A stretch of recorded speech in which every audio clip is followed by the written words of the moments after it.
Құстарға жем салғыш жасаймыз. Бізді қоршаған ортаға сен әрдайым қамқор болуың керек. Әсіресе қыс көктем мезгілінде. Құстарға жем бергің келе ме? Жем салғыш жасап, оны үйіңнің жанына іліп қой. Сонда құстарды бақылай аласың. Сенің тұратын жеріңде қандай құстар бар? Оларды атай аласың ба? Жем салғышты әртүрлі материалдар мен заттардан жасауға болады. Пластмас бөтелкелерден, стақан, керек емес заттарды пайдалана жасауға болады. Үлкендерден пластмас ыдыстан жем салғыш жасау үшін кесіп, екі жағына тесіп беруді сұран. Оған жіп өткізіп, дән шаш. Міне, жем салғышта дайын.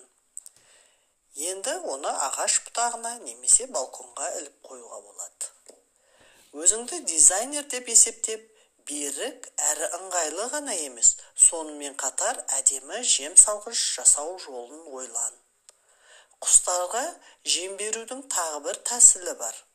Оны жасау үшін қарындаш, пенопласт, байлайтын жіп, клейстер және дән керек.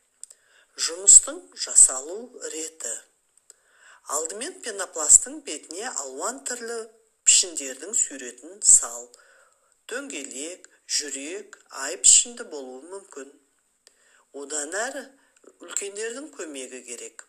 Олар керекті пішінді кесіп, әрқайсысын тесіп береді.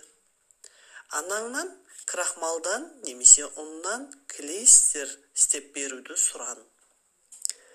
Қиып алған пішіндерінің бір жағына клейстер жағып, оның бетіне жем шаш. Оны кептір.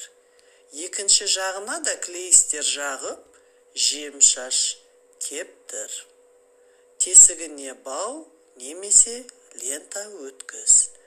Міне сенің құстарға сыйлығың да дайын болды.